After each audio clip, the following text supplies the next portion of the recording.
मंडलाध्यक्ष आणि आत्ताचे जिल्ह्याचे सरचिटणीस पैलवान धनाजी काका, आदरणीय आजच्या कार्यक्रमाच्या निमित्तानं ज्यांचा प्रवेश आपण घेतोय ते आदरणीय सचिन पवार बापू, त्यांचे समस्त सगळे कार्यकर्ते, सचेगावचे सगळे ग्रामस्थ, मोठ्या संख्येनं जमलेल्या माता भगिनी, तरुण मित्र आणि बांधवांनो,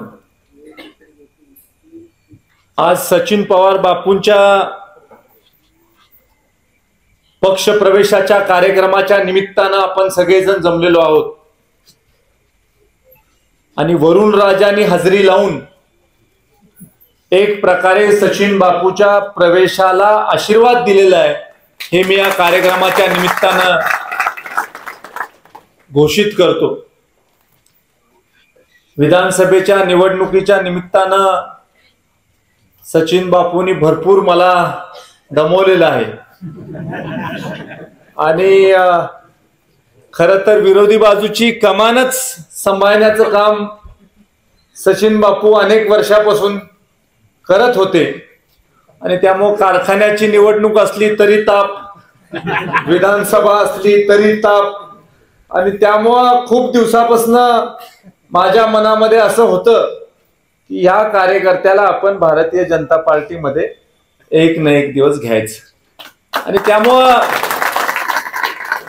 अनेक दिवसाच्या संघर्षानंतर आज आपण भारतीय जनता पार्टीचं या परिसरामधलं एक नेतृत्व उभं करण्याचं काम करत आहोत आणि या परिसरामधलं भारतीय जनता पार्टीचं नेतृत्व उभं करत असताना अनेक दिवसाच्या प्रयत्नानंतर आज कराड दक्षिण विधानसभा मतदारसंघामधल्या जनतेने आपल्यावर आशीर्वाद ठेवलेला आहे, याची जाणीव ठेवून येणाऱ्या काळामध्ये हा परिसर भारतीय जनता पार्टीला अत्यंत चांगला झाला पाहिजे, पक्षाचा विचार खाली आपण पेरू शकलो पाहिजे आणि भविष्य काळामध्ये अखंड सत्ता भारतीय जनता पार्टीची आपल्या मतदारसंघामध्ये राखण्यासाठी चांगले लोक आपल्या पक्षामध्ये घेण्याचं काम हे आता आपण सगळेजण मिळून करत आहोत। खरं तर राजकारणामध्ये राजकीय सत्ता मिळाल्यानंतर राजकीय कार्यकर्त्यांचा बऱ्याच वेळेला असा दृष्टिकोन असतो की ज्या लोकांनी आपल्याला विरोध केलाय त्या लोकांना कुठं अडवता येतंय का, त्यांना कुठं त्रास देता येतोय का, आणि मागचं जे काही बेरीज वजाबाकी असते ती बेरीज वजाबाकी करत बरेचसे लोक आपला कार्यकाल घालवतात। पण मला आज या कार्यक्रमाच्या निमित्तानं आपल्याला सांगायचंय की एखादी निवडणूक जिंकणं हे आपलं उद्दिष्ट नाही। निवडणुकीमध्ये हार जीत होत असते, एखादी निवडणूक आपण जिंकू शकतो, एखाद्या निवडणुकीमध्ये आपण शिकू शकतो, पण अनेक वेळेला जर का आपल्याला निवडणुका जिंकायच्या असतील तर आपल्या विरोधात जे लोक असतात, वैचारिक आपले जे विरोधक असतात, त्यांना आपल्या विचाराबरोबर घेणं हे खरं कर्तृत्व आहे। आणि त्यामुळे चांगले लोक जे आहेत समाजातले, त्या समाजातल्या चांगल्या लोकांना आपल्या बरोबर घेणं हे खऱ्या अर्थानं आपली जबाबदारी। आणि त्यामुळे आम्ही निवडून आल्यानंतर अनेक ठिकाणी आपण प्रयत्न केला। मग शंकर भाऊचा प्रवेश आपण पहिल्यांदा शिवेंद्र बाबांच्या माध्यमातून घेतला आणि आज आपण सचिन बापूचा देखील प्रवेश इथं घेतला आणि त्याच्याबरोबर असंख्य असे प्रवेश हे आपण आजपर्यंत गाव पातळीवर घेतले आणि दुसरे सुद्धा मोठे प्रवेश अजून शिल्लक आहेत, म्हणजे ग्रामीण भागात आणि ते प्रवेश सुद्धा आपल्याला घ्यायचे। आता नरेंद्र दादांचा देखील आपण प्रवेश मागच्या कालावधीमध्ये घेतला आणि हे सगळे प्रवेश घेत असताना भारतीय जनता पार्टीने 2014 पासून आजपर्यंत काम काय केलेलं आहे। ज्या ज्या लोकांना असं वाटत होतं की भारतीय जनता पार्टी 5 वर्ष सत्तेत राहील, आदरणीय मोदीजींच्या नेतृत्वाने हे सिद्ध करून दाखवलं की नाही 5 नाही 10 वर्ष पक्ष सत्तेत राहू शकतो। ज्यांना असं वाटत होतं की 10 वर्षानंतर तर आता नाही पूर्ण विराम लागणार, त्यांना दाखवून दिलं भारतीय जनता पार्टीने की 10 नाही 15 वर्ष सत्तेमध्ये पक्ष राहू शकतो. आणि आता पुढे येणारा काळ हा भारतीय जनता पार्टीसाठी उज्ज्वल कार्यकाळ. त्याचं कारण आहे की देशामध्ये पहिल्यांदा सामान्य माणसाला उपकृत झाल्यासारखं वाटतं. पहिल्यांदा सामान्य माणसाला असं वाटतं की मला कोणाची गरज नाही. पहिल्यांदा सामान्य माणसाला असं वाटतं की मला थेट वरून मोदी साहेबांचं मिळतंय. पहिल्यांदा माता भगिनीला असं वाटतं की थेट उज्ज्वला गॅस सिलेंडर माझ्या घरामध्ये येतोय. पहिल्यांदा शेतकऱ्याला असं वाटतंय की थेट माझ्या खात्यावर आदरणीय मोदीजींचे प्रधानमंत्री किसान सन्मान योजनेचे पैसे येतात. पहिल्यांदा शेतकऱ्याला असं वाटतंय की नमो शेतकरी महासन्मान योजनेचे पैसे थेट माझ्या खात्यावर येतात. पहिल्यांदा शेतकऱ्याला असं वाटतं की विम्याचे पैसे माझ्या खात्यावर थेट येतात. मला कोणाला भेटायची गरज नाही. आणि त्यामुळे देशामधला सामान्य माणूस हा पंतप्रधान मोदीजींबरोबर आहे. राज्यामधला सामान्य माणूस हा देवेंद्र फडणवीस साहेबांबरोबर आहे. आणि त्यामुळं भाजपची सत्ता केंद्रामध्ये आणि राज्यामध्ये. मला ज्यावेळेस आपली सत्ता नव्हती, महाविकास आघाडीची सत्ता आली होती, त्यावेळेला काही लोक मला सांगायचे की आता 25 वर्ष महाविकास आघाडीची सत्ता राहणार. आम्ही पण ऐकून घ्यायचो. आता शेवटी सत्तेमधल्या माणसाला काही आपण सांगितलं तर त्याला आपला थोडी पटणार आहे. पण अनेक माझे मित्र होते ते म्हणायचे की आता महाविकास आघाडी 3 पक्ष एकत्र आले आणि आता काही भाजपचा चान्स नाही, भाजप हा एकटा पक्ष वेगळा राहिलाय. आणि सातत्यानं देवेंद्रजी सांगायचे की हे सरकार टिकू शकत नाही, कारण जे सरकार परस्पर विरोधी विचारांनी एकत्र येतं सत्तेच्या हव्यासापोटी, ती माणसं एकत्र राहू शकत नाही, कारण ती सत्तेसाठी माणसं एकत्र आलेली असतात. शेवटी जे व्हायचं ते झालं. आदरणीय एकनाथराव शिंदे साहेबांनी बंड केलं. नंतरचा इतिहास हा आपल्या समोर आहे. नंतरच्या काळामध्ये आदरणीय अजितदादा देखील आपल्या बरोबर आले आणि तिघही मिळून आज महायुतीचं सरकार 238 आमदार घेऊन या राज्यामध्ये सत्तेमध्ये आले. अनेक लोक भाकीत करत होते की देवेंद्र फडणवीस साहेब परत मुख्यमंत्री होऊ शकत नाही, ही पहिली आणि त्यांची शेवटची टर्म आहे आणि त्यांना देखील देवेंद्रजींनी मी पुन्हा येईन हे करून दाखव. त्यांनी पहिल्यांदा उपमुख्यमंत्री म्हणून एंट्री केली आणि परत एकदा राज्याचे मुख्यमंत्री म्हणून एंट्री केली. आणि हे सगळं करत असताना खूप मोठा संयम हा त्यांनी ठेवला. आणि तो संयम ठेवत असताना अनेक लोक जे त्यांना खालच्या पातळीवरच बोलत होते, अनेक लोक जे त्यांना त्रास देत होते, त्या लोकांना सुद्धा वेळ प्रसंगी बरोबर घेण्याची संयम आणि त्यांना बरोबर घेण्याचं एक सामर्थ्य हे देवेंद्र फडणवीस साहेबांनी दाखवलं. आणि आज आपण खऱ्या अर्थानं सगळेजण भाग्यवान आहोत की या मतदारसंघावर मुख्यमंत्र्यांचं लक्ष आहे. ज्या वेळेला ते पहिल्यांदा मुख्यमंत्री झाले त्यावेळेला देखील लक्ष होतं. विरोधी पक्ष नेते होते तेव्हा पण लक्ष होतं. उपमुख्यमंत्री होते तेव्हा पण लक्ष होतं. आणि आज मुख्यमंत्री आहेत, आज सुद्धा या मतदारसंघावर विशेष लक्ष देवेंद्र फडणवीस साहेबांचं. आणि त्यामुळे ह्या माझ्या 8.5-9 महिन्याच्या कालावधीमध्ये देखील कराड दक्षिण विधानसभा मतदारसंघासाठी भरभरून देण्याचं काम हे देवेंद्र फडणवीस साहेबांनी केलेलं आहे, महायुतीच्या सरकारने केलेलं आहे.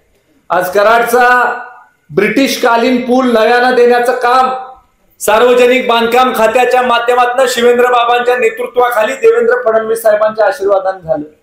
50 कोटी रुपये हे कराडच्या जुन्या पुलाला देण्यात आले. आता मला आपण सांगा, ब्रिटिशकालीन पूल ह्याचा अर्थ काय की इंग्रजांनी बांधलेला पूल. आता इंग्रज जाऊन किती वर्ष झाले? 47 साली इंग्रज गेले, चाललंय 2025 वर्ष किती झाले? म्हणजे 78 वर्ष आता इंग्रज जाऊन झाले, स्वातंत्र्य मिळून झाले. आणि पूल ब्रिटिशकालीन म्हणजे आपल्याला 78 वर्षात पूल करता आला नाही. आणि मुख्य पूल जो कराडला जोडतोय त्या पुलाला पैसे टाकता आले नाही. त्या पुलाची डागडुजी करून कामकाज चाललं होतं. आज आपल्या सरकारने पैसे त्याला दिलेत. नव्यानं 4 लेनिंगचा पूल तिथं होणार. आज पूर परिस्थिती आली, हायवेचं काम चालू झालं, लोकांनी कसं यायचं कराडमध्ये? होता का रस्ता नाही, तो पूल आपण केला. ज्या पंचायत समितीमध्ये जाण्यासाठी काय काय लोक करतात, बोलायची सोय नाही, कुठला देव आपण सोडला नाही, कुठली पार्टी आपण सोडली नाही काय, आणि होम हवन करायचं सोडलं नाही. आरक्षण पडण्यापासून आपण देव पाण्यात घालतो आणि मग त्यानंतर सत्ता कोणाची येते त्यामधनं मग तू कधी सभापती व्हायचा, पंचायत समिती सदस्य व्हायचा. एवढा अट्टापिटा आपण त्या पंचायत समितीमध्ये जाण्यासाठी अनेक राजकीय कार्यकर्ते करायचे. पंचायत समितीला इमारत आहे का तुमच्या? पंचायत समितीला इमारत, सगळ्यात मोठी पंचायत समिती, 24 जागांची पंचायत समिती, सगळ्यात मोठा तालुका, जागा नाही, बिल्डिंग नाही बसायला तुम्हाला. आणि इतकं तुमचं त्याच्यासाठी त्या पंचायत समितीची खुर्ची मिळवण्यासाठी आपलं एवढं अट्टास असायचा. त्या पंचायत समितीला पैसे ग्रामविकास खात्याकडनं आता या 9 महिन्यामध्ये आपल्या सरकारने दिले 15 कोटी रुपये. आणि आता पंचायत समितीची सुसज्ज इमारत, म्हणजे आता जे लोक जाणार आहेत ते खरं म्हणजे आता जोरात आहे काम सर.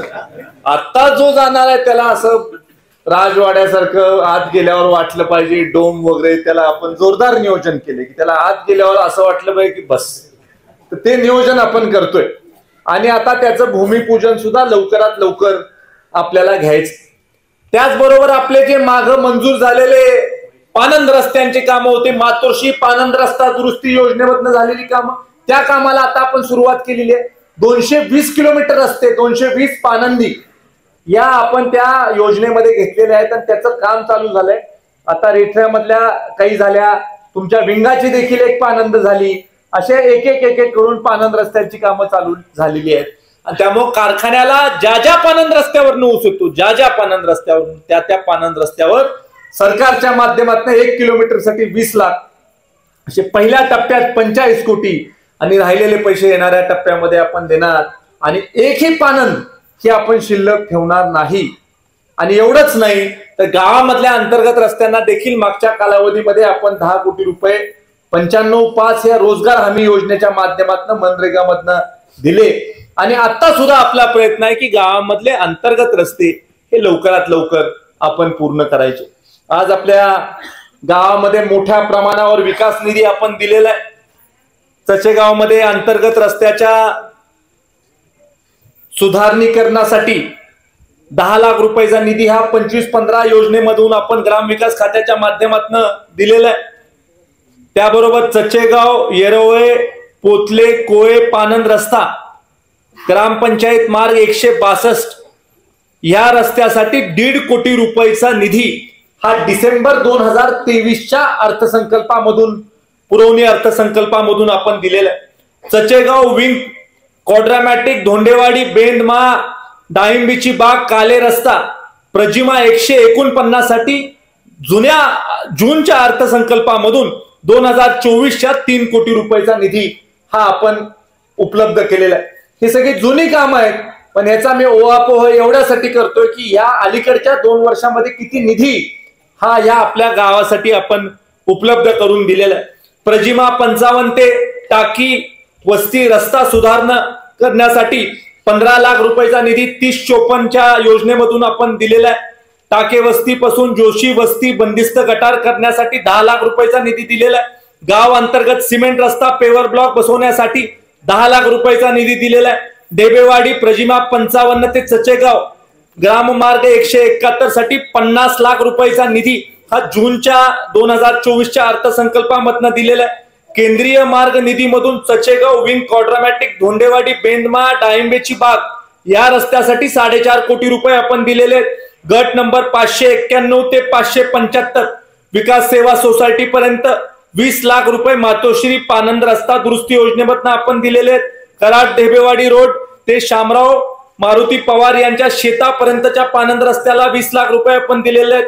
चचेगाव जुने गावठाण ते विहीर पानंद रस्त्यापर्यंत 20 लाख रुपये आपण दिलेले आहेत. त्यानंतर सिद्धार्थ नगर वस्ती इथं सौर हायमास बसवण्यासाठी 20 लाख रुपये आपण दिलेले आहेत. रोहिदास नगर व अण्णाभाऊ साठे नगर वस्ती मधले सौर हायमास बसवण्यासाठी 30 लाख रुपये आपण दिलेले आहेत. आणि चचेगाव येथील ग्रामपंचायत इमारतीसाठी ज्या 4 ग्रामपंचायत इमारतींना पहिल्या टप्प्यात ग्रामविकास खात्याकडनं पैसे दिले त्यात 25 लाख रुपये दिलेले आहेत. असं एकूण 11 कोटी 35 लाख रुपये या 2च वर्षामध्ये आपण या गावासाठी मोठ्या प्रमाणावर उपलब्ध करून दिले. आता हे सगळं केल्यावर तुम्ही म्हटलं घरचं दिलं का? तर नाही, घरचं आम्ही म्हणत नाही आम्ही घरचं दिलेलं नाही. महाराष्ट्र सरकारचा आणण्याचा प्रयत्न आम्ही केला आणि तो प्रयत्न यशस्वी झाला. तुम्ही काय केलं? तुम्ही काय केलं याचा हिशोब द्या. तुम्ही 10 वर्ष सत्तेमध्ये होता, तुम्ही कुठले पैसे दिले? तुम्ही का बरं अशा मोठ्या प्रमाणावर पैसे दिले नाही? या गावाला सगळ्यात जास्त निधी हा महायुती सरकारच्या माध्यमातून मिळाला. ज्यावेळेला महाविकास आघाडीचं सरकार होतं त्यावेळेला तुम्ही काय केलं? हा प्रश्न खऱ्या अर्थानं आपण विरोधकांना विचारला पाहिजे. शेवटी शासनाची योजना लोकांपर्यंत पोहोचवणं ही लोकप्रतिनिधीची जबाबदारी आहे. आज भांड्यांची योजना आपण लोकांपर्यंत पोहोचवली की पोहोचवली पाहिजे कोणीतरी योजना. त्या योजनेवर लोकांनी टीका केली की ही चुकीच्या पद्धतीनं योजना तुम्ही लोकांपर्यंत पोहोचवली. म्हणजे पोहोचवली ते पोहोचवली आम्ही, तुम्हाला काही करता येईना. आम्ही केलं तर तुम्हाला बरं वाटतं ना. आता याला आम्ही काय करणार? आम्ही 25,000 माता भगिनींपर्यंत मोफत भांड्याची योजना पोहोचवली. काय वाईट केलं आम्ही? आणि ह्याच्यावर थांबलेलं नाही ना आपण. 10,000 पेट्या सुद्धा आता आपण वाटणार. माझ्याकडे काही आपल्या घरामधलेच पुरुष मंडळी आले आणि त्याने मला सांगितलं की आम्ही तुमच्यावर मोर्चा काढणार आहे. घरात फक्त मंडळीलाच मिळाले ना, आम्हाला काही मिळालं नाही. त्यामुळं ज्या माता भगिनींना भांडी दिली त्यांना आता नवऱ्यांना पेट्या द्यायच्या, अशी योजना आपण काढली. मग आता हे काय थोडंफार कर्तृत्व मान्यच केलं पाहिजे ना आमचं. तुम्ही आम्ही किती टोकं लावतोय बघा की महिलांना भांडी तर पुरुषांना पेट्या. आणि पेट्या म्हणजे कसल्या? गमबूट, रेनकोट, हेल्मेट, छत्री. म्हणजे शेतात जायला जेवढं लागतं तेवढं सगळं 200% आहे. किंवा कुठल्या साईटवर आपण जायचं असेल बांधकाम कामगार म्हणून तर त्या साईटसाठी योग्य ते सगळं सामान आपण पोहोचवणार. आणि एवढं आपण थांबत नाही. याच्या पुढचा एक टप्पा इसेन्शियल किट. ती योजना तयार करताना आपले जे मंत्री महोदय आकाश फुंडकर साहेब आणि मी निवांत आम्ही त्याच्यावर चर्चा केलेली की काय नेमकं करायचं. आणि आकाश भाऊनी कराड दक्षिण विधानसभा मतदारसंघामधली रजिस्ट्रेशन करणारी जी टीम होती बांधकाम कामगारांची, ती टीम त्यांनी तिथं नेली मंत्री महोदयांनी स्वतःच्या मतदारसंघात. आणि म्हटले कराड दक्षिणचं 1 नंबर काम आहे मंत्री म्हणतात. आणि त्यांनी आपली टीम नेली आणि ती टीम राहिली 3 दिवस तिथं. आणि त्या टीमनी त्यांचं रजिस्ट्रेशन त्यांच्या मतदारसंघामधलं करून दिलं. आणि त्यामुळे मंत्र्यांचं माझ्यावर किती प्रेम असेल ह्याचा तुम्ही आता मनामध्ये कल्पना करा की त्यांचं माझ्यावर प्रेम किती असतं. की त्यांच्या मतदारसंघात आपण सिस्टीम लावून दिली. त्यामुळं कुठलीही योजना आली बांधकाम कामगारांची निगडीत की 200% या मतदारसंघात पहिल्यांदा मी राबवतो. आणि काय वाईट आहे? जे सरकार देत आहे ते लोकांना पोहोचवलं म्हणून कोणाच्या पोटात दुखत असेल तर मी त्याला काय करू शकतो?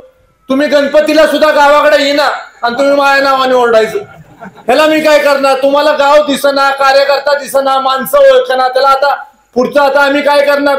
तुमची पार्टी आता औषधाला कुठे शिल्लक राहिलेली नाही. कार्यकर्ते सैरा वैरा पाया लागलेले आहेत. मी सगळ्यांना सांगतोय की बाबा यायचं असेल तर भाजपमध्ये या, इकडं तिकडं जाल तर परत रिव्हर्स प्रवेश घ्यायला गेला आमच्याकडे. तुम्हाला पर्याय नाही. कोणाला जर का वाटत असेल की इकडं तिकडे जाऊन मी गंमत जम्मत करेन, चालणार नाही. इथं आमचं चालणार 100%. हा मतदारसंघ हा भारतीय जनता पार्टीचा बालेकिल्ला आपल्याला येणाऱ्या काळामध्ये बनवायचा आहे. आणि परत परत भारतीय जनता पार्टीचे लोक सगळ्या सत्तेमध्ये बसले पाहिजे त्याच्यासाठीचा आपण प्रयत्न करायचा. आणि माझी आपल्याला सगळ्यांना विनंती आहे की स्थानिक स्वराज्य संस्थांमध्ये आपले लोक निवडून आले पाहिजे. आज ग्रामपंचायतीमध्ये आपला सरपंच असेल तरच तुम्ही मला ठराव देऊ शकाल. खाली सत्ता वेगळी असेल तर ठराव कसा मला तुम्ही द्याल? कामं कशी तुम्ही कराल?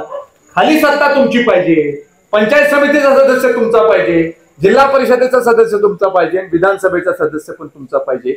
मगच विकासाची कामं तुमच्या गावामध्ये होऊ शकतात. असंख्य लोक माझ्याकडे येतात, म्हणतात मला ठराव मिळत नाही, आम्हाला ठराव मिळत नाही. आमची देखील अडचण होते. शेवटी आज बीडीओ वगैरे आपलेच आहेत सगळे. त्या सगळ्या लोकांना शेवटी सरकारच्या बरोबर काम करण्याच्या बाबतीमधला काम त्यांना करावंच लागतं. शेवटी खाली तुमची सत्ता असली की जास्त ताकदीनं आपण सगळीकडे काम करू शकतो. आणि त्यामुळे विशेषतः कोळे हा सगळा परिसर आहे किंवा आपण ज्याला वांगखोरे म्हणतो की पूर्वीच्या काळामध्ये एक अशी परिस्थिती होती की वांगखोऱ्याला काढून या मतदारसंघामधनं दुसरीकडे लावलं होतं, टाकलं होतं. पण वांगखोऱ्यामधल्या जागृत लोकांनी लढा देऊन इलेक्शन कमिशन बरोबर आपल्याला परत कराड दक्षिण विधानसभा मतदारसंघामध्ये ठेवण्यासाठीचं काम हे या वांगखोऱ्यामधल्या लोकांनी केलं होतं. आणि त्यामुळे कोळे विभाग असेल, विंग परिसर असेल, या परिसरामधल्या सगळ्या गावातल्या लोकांना माझी विनंती आहे की तुम्ही खाली सत्ता कशी आपल्याला मिळवता येईल याच्यासाठीचा प्रामाणिकपणे प्रयत्न करा. आणि शेवटी सत्तेमधनं या गावचा विकास आपल्याला करायचा आहे, या परिसराचा आपल्याला विकास करायचा आहे. याच्यासाठी आपण भविष्य काळामध्ये प्रयत्नशील राहायचं आहे.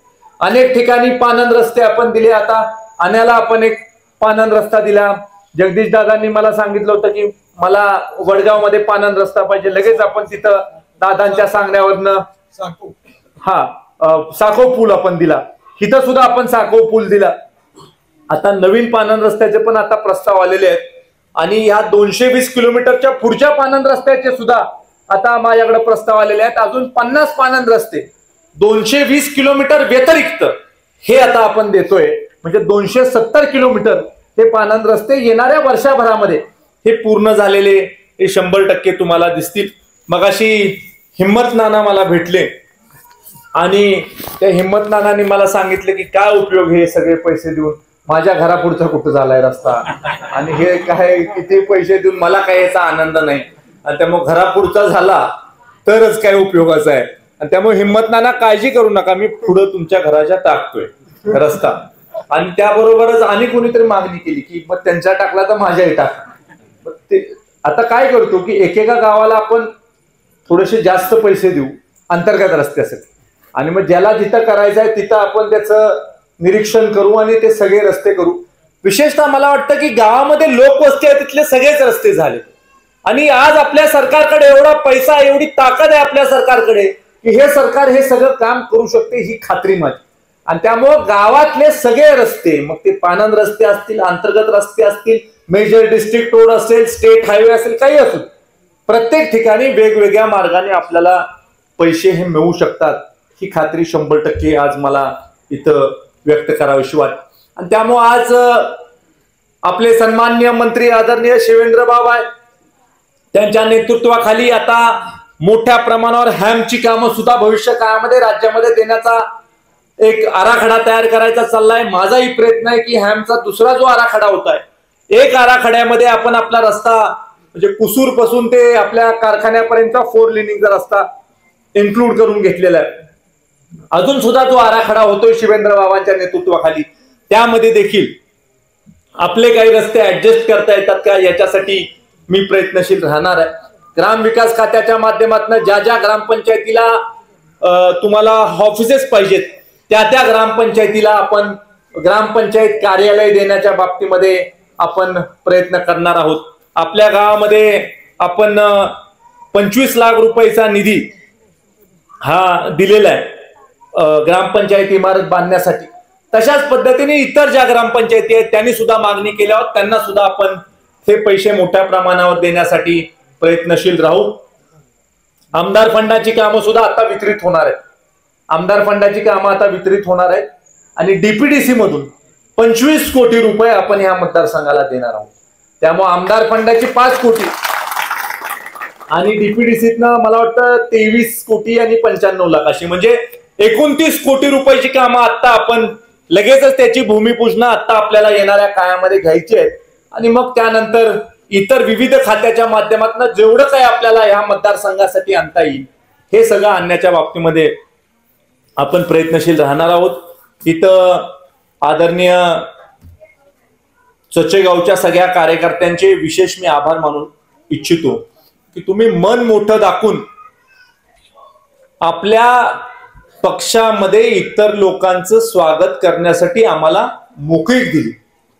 ह्याच्यासाठी चचेगावकरांचे मनापासून आभार आणि कौतुक मी इथं करू इच्छितो की मन आपण मोठं दाखवलं.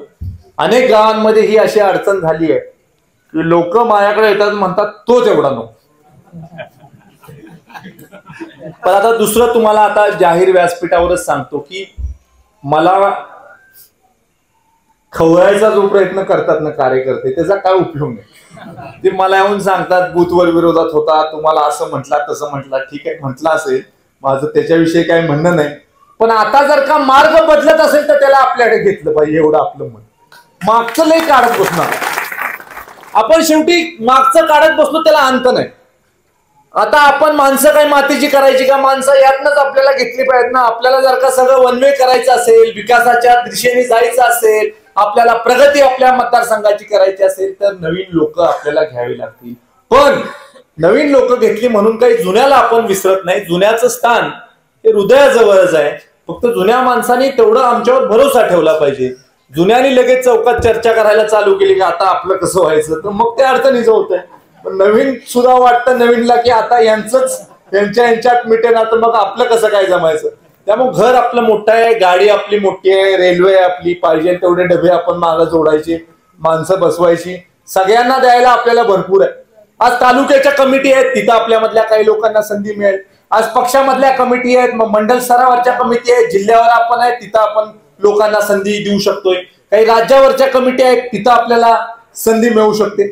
आज विक्रम बाबा राज्याचे उपाध्यक्ष आहेत, तिथं सुद्धा काही लोकांना आपल्यामधल्या संधी मिळू शकते. आणि त्यामुळे प्रत्येक स्तरावर आपल्याला संधी मिळू शकते. जिल्हा पातळीवर देखील डीपीडीसीच्या माध्यमातून काही कमिट्या करायच्या, तिथं सुद्धा आपल्याला संधी मिळू शकते. आणि त्यामुळे भरपूर पद आहेत देण्यासारखी, भरपूर काम आहे आपल्याला करण्यासारखं. आणि आज केंद्रात आणि राज्यात दोन्हीकडे आपण सत्तेमध्ये असल्यामुळं आपल्या पक्षाच्या कार्यकर्त्याला खूप मोठं महत्व आहे. आणि त्याचा विचार आज खऱ्या अर्थानं कार्यकर्त्यांनी, तुम्ही आम्ही सगळ्यांनी मिळून केला पाहिजे, हे देखील मी तुम्हाला आजच्या कार्यक्रमाच्या निमित्तानं सांगू इच्छितो. आज आदरणीय सचिन बापूंची सगळी टीम ही सुद्धा आपल्या बरोबर आलेली आहे. की बरोबर मला वाटतं 51 लोकांची आपली टीम आहे. 51 लोकांची त्यांची टीम आहे. त्या 50 लोकांची नावं सुद्धा ही माझ्यापर्यंत दिली होती. मी म्हटलं आता 50 लोकांची नावं वाचायची म्हटल्यावर बराच वेळ जाईल, पण मला सुनीलनी सांगितलं की एकाचं घेतलं नाही, दुसऱ्याचं घेतलं तर सगळे नाराज होतील, त्यामुळे म्हटलं एकच नाव घेऊ फक्त वरचं, आणि बाकीचे सगळे नावं तुमच्या बरोबर गृहीत धरतो आम्ही, आणि भविष्य काळामध्ये त्यांना आपल्याला बरोबर घेऊन काम करायचंय. तुमचं काम अतिशय चांगलं आहे. तुम्ही स्वतः उद्योजक आहात. तुमचे 3 हार्डवेअरचे शॉप्स आहेत. स्वतःचा आपला ब्रँड आहे. कधीही आजपर्यंत न झुकता आपण काम केलेलं आहे. कसलीही अपेक्षा न करणारे आपण कार्यकर्ते आहात. आम्हाला आपल्याविषयी विशेष अभिमान आणि सन्मान आहे. तुम्हाला योग्य ते स्थान हे आम्ही भारतीय जनता पार्टीमध्ये निश्चित स्वरूपी येणाऱ्या काळामध्ये देऊ. आता आदरणीय मोदीजींच्या वाढदिवसाच्या निमित्तानं सेवा पंधरवडा आपण भारतीय जनता पार्टीच्या वतीनं साजरा करतोय. आदरणीय मोदीजींना स्वतःची वाहवा केलेली फारशी आवडत नाही. त्यांना असं वाटतंय की माझ्या वाढदिवसाच्या निमित्तानं देशामध्ये सेवा कार्य आपण करावं, समर्पित कार्य करावं, सर्वसामान्य माणसासाठी कार्य करावं. आणि त्या सेवा पंधरवड्याला 17 तारखेपासून सुरुवात होते. आपण सगळ्यांनी त्याच्यामध्ये सुद्धा मोठ्या प्रमाणावर सहभागी होऊया, इतकंच आपल्याला आजच्या कार्यक्रमाच्या निमित्तानं सांगून, आज आपण मोठ्या संख्येनं जमलात. पाऊस पाणी असताना देखील आपण तग धरून इथं थांबलात, याच्याबद्दल मनापासून आपले सगळ्या कार्यकर्त्यांचे आभार मानून, संयोजकांचे आभार मानून आपण एक चांगला निर्णय घेतला, याच्याबद्दल सचिन बापूंना भविष्यासाठी शुभेच्छा देऊन थांबतो. जय हिंद, जय महाराष्ट्र.